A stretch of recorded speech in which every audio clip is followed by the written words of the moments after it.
ഓരോ അവസരവും നമുക്ക് പറയാൻ പറ്റുക ഗോൾഡൻ ഓപ്പർച്യൂണിറ്റീസ് ആണ്. അപ്പൊ നമ്മൾ പേര് പിടിക്കാനുള്ള ഏറ്റവും വലിയ വഴി സ്നേഹത്തോടുകൂടി പേര് ചോദിക്കുക, എന്നിട്ട് സ്നേഹത്തോടുകൂടി ഓർക്കാൻ ശ്രമിക്കുക.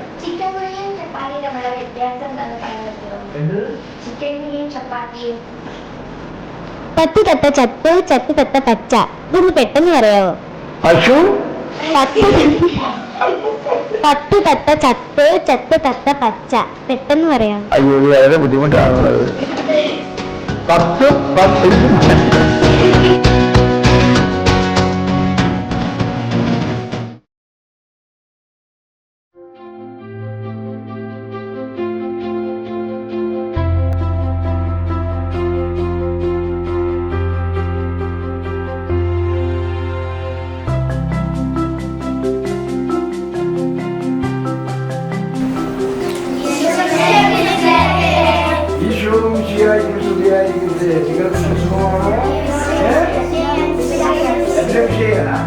Oh, very good. Welcome. Thank you very much. Better. Thank you. Thank you.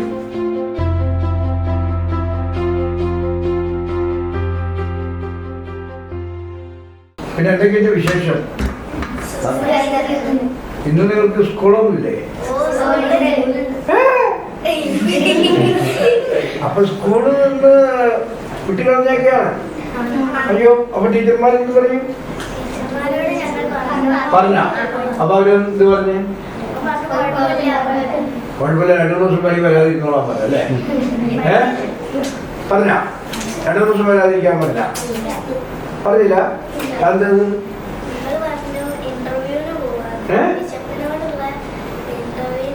ഇന്റർവ്യൂവിന് പോയാണ്ട് പറഞ്ഞു. അപ്പൊ ടീച്ചർ എന്ത് പറഞ്ഞു?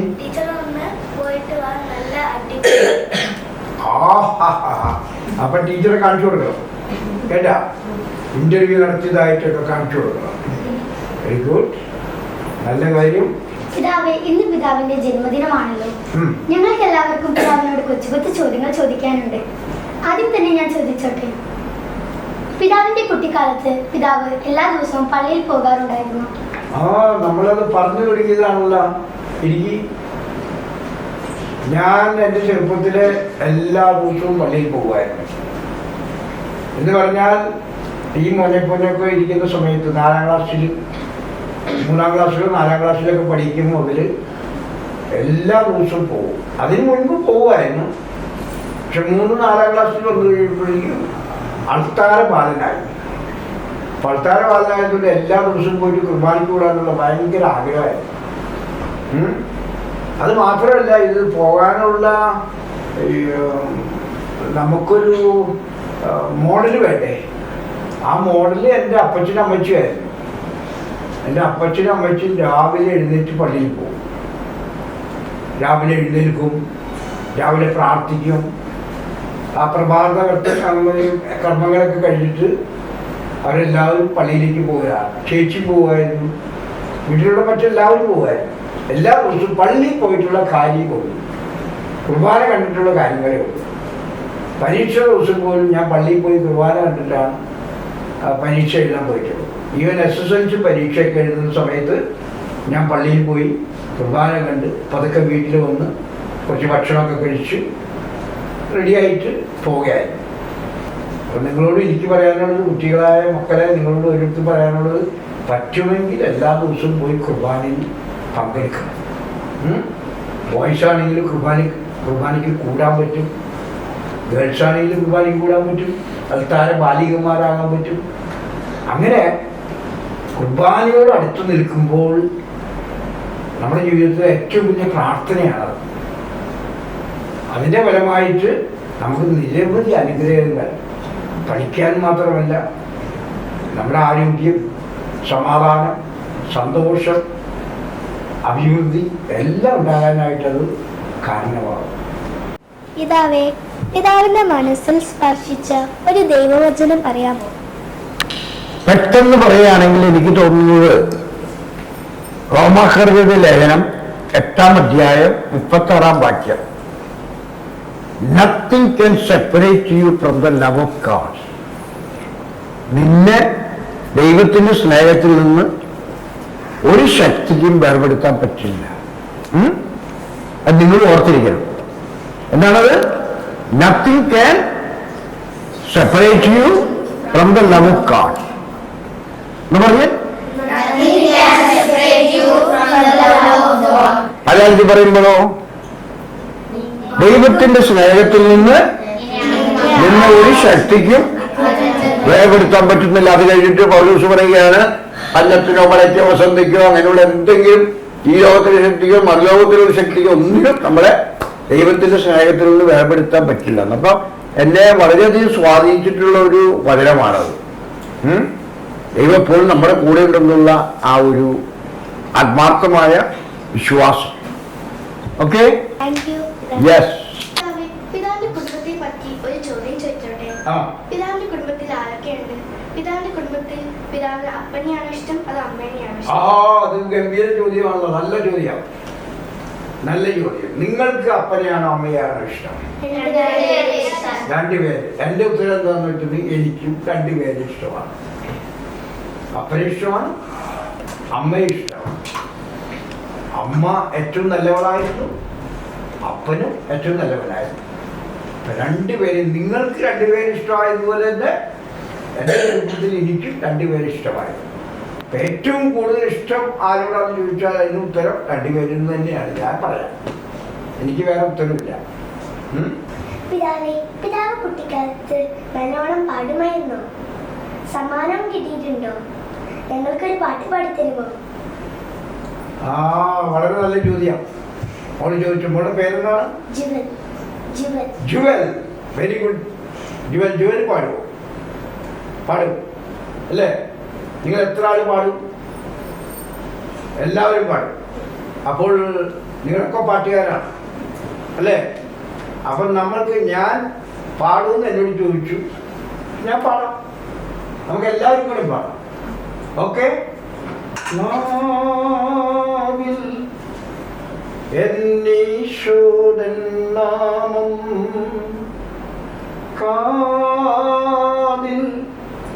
എന്നീശോദൻ നാദം കണ്ണിൽ ഈശോദൻ രൂപം നെഞ്ചിൽ ഈശോദൻ സ്നേഹം മനസ്സു നിറയെ നന്ദി മാത്രം. അറിയാമോ? അത് പാടി വയ്ക്കുന്ന എല്ലാവരും കൂടി പാട്. 1 2 3.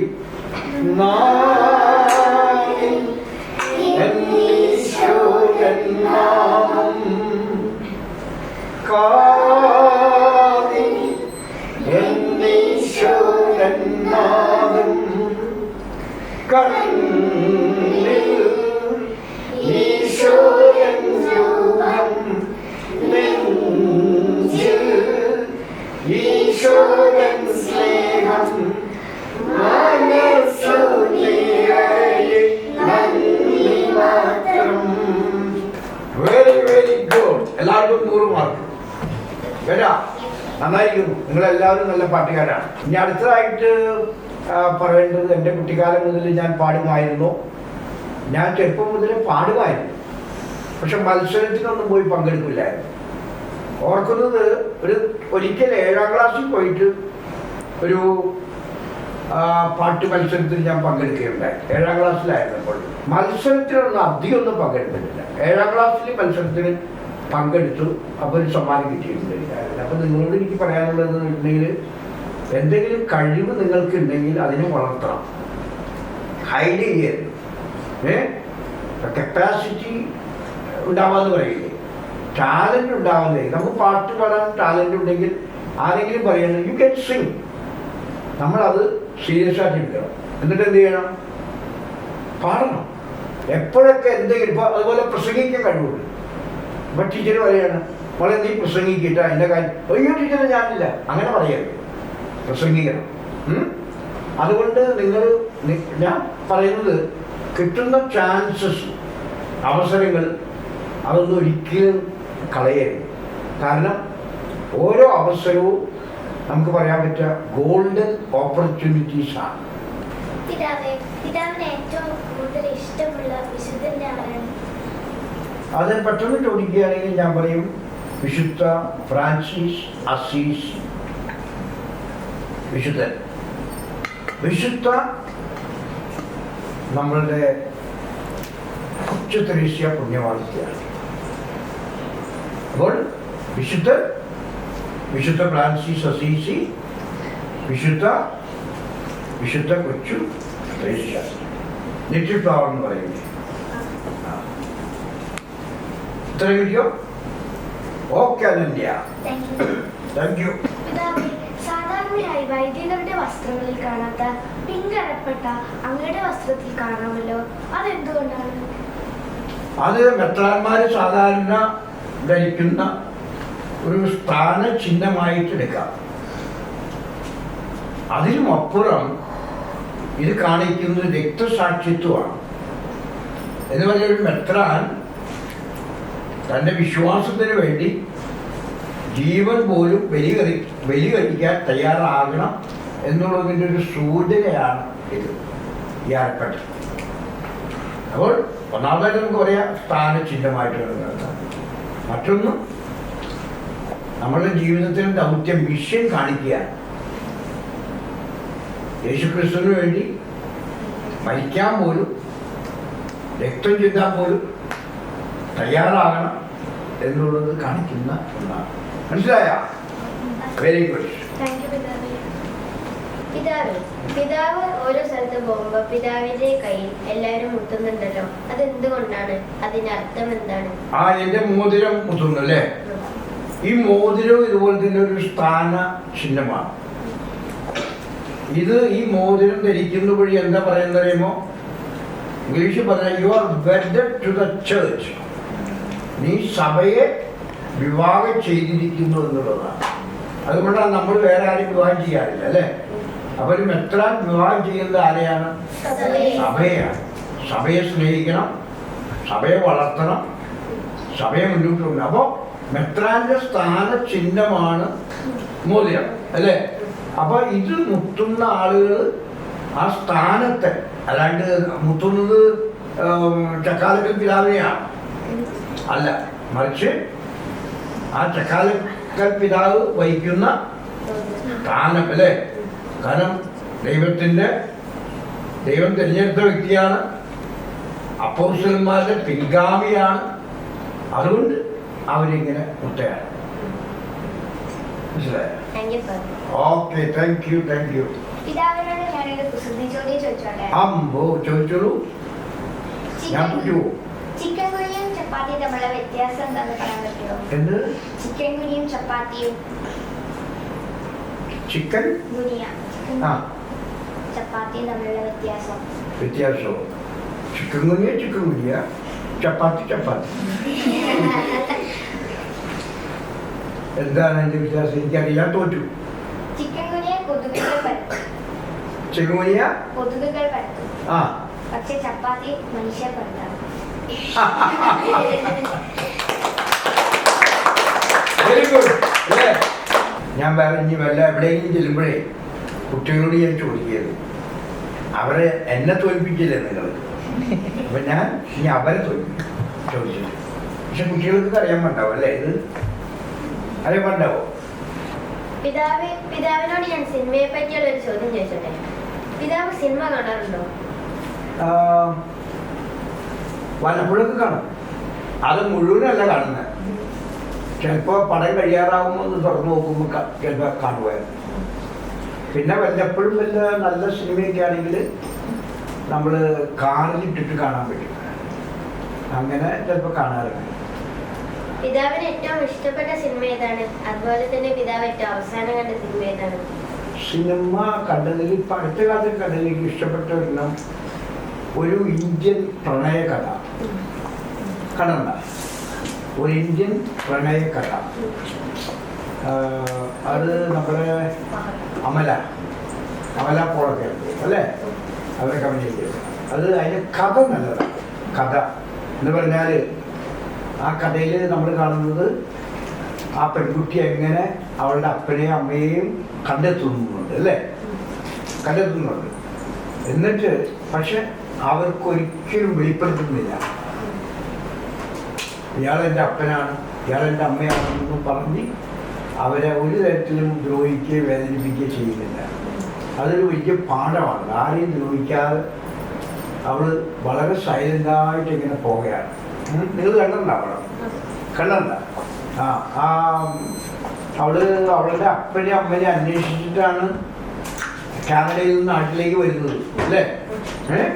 ഓർക്കുന്നുണ്ട? എന്നിട്ട് അവർ കണ്ടുപിടിക്കുന്നുണ്ട്. അവൾ കണ്ടുപിടിച്ച് കഴിഞ്ഞിട്ട്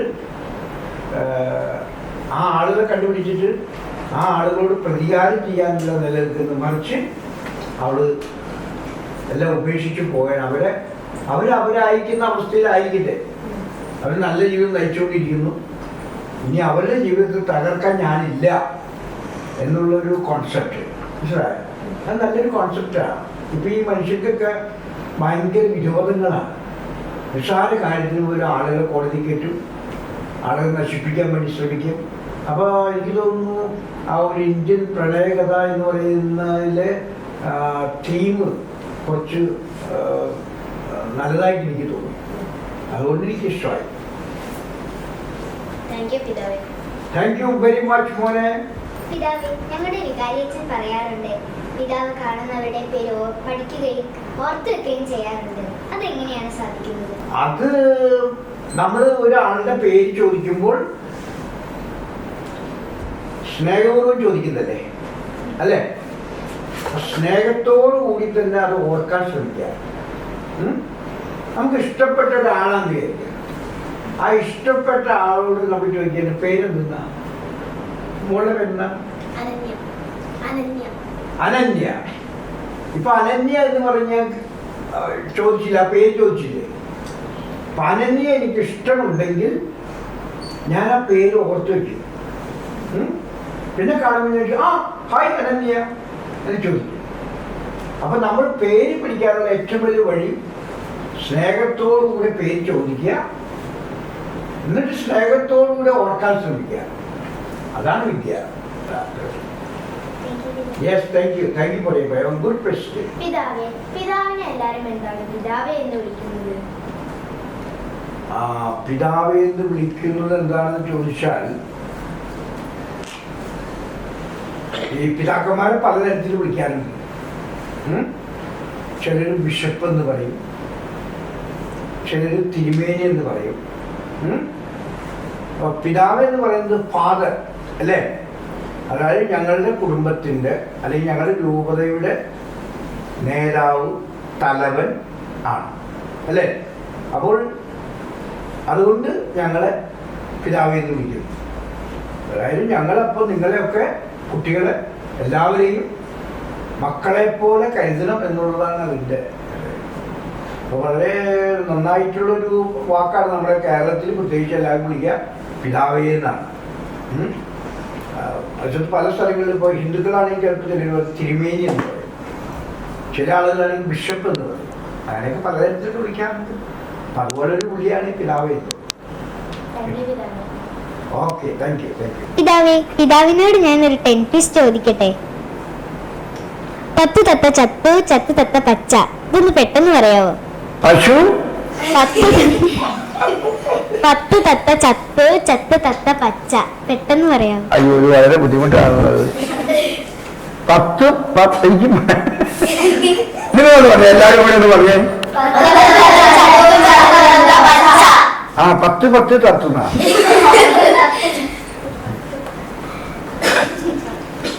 പത്ത് തത്ത ചത്ത്, ചത്ത തത്ത പച്ച. പത്ത് തത്ത ചത്തു, ചത്ത തത്ത പച്ച. ഓ, അതൊക്കെ പറയാൻ പറഞ്ഞത് നിങ്ങളുടെ കാര്യം കൂടെ പറഞ്ഞേ. അത് ഈസിയാണ്, പറയാൻ വളരെ ഈസിയാണ്. ഞാനിപ്പോ പറയുന്നില്ലല്ലോ മാത്രം. താങ്ക് യു പിതാവേ. Thank you very much.